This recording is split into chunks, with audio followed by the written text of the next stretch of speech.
Hey guys, welcome back. My name is Mike McCarville, and in this episode, we are going to go check out some action in Durango, Colorado.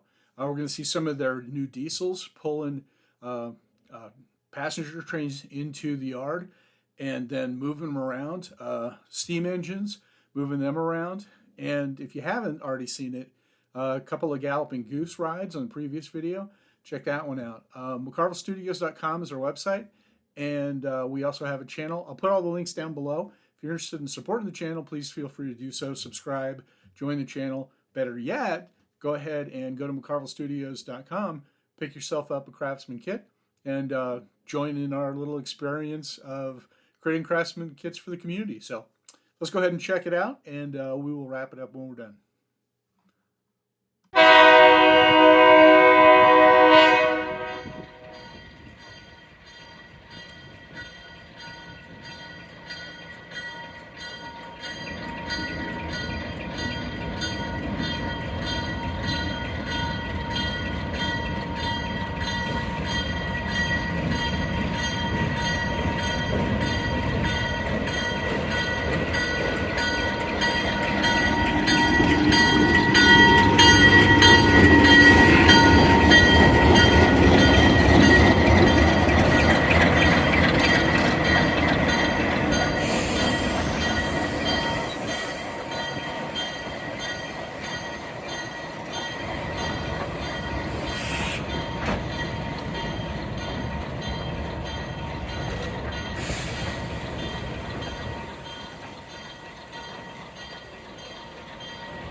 13.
Yeah, let's do it. Okay, guys, that's it. Fun little action of pulling equipment in and out of the yard, watching stuff show up in Durango, Colorado. Chasing fall colors was a lot of fun. Probably do a separate video of that, but I want to get some of this stuff out first so you guys can kind of share in the excitement of chasing trains. So, till next time, guys, I will look forward to seeing you and happy modeling. Take care.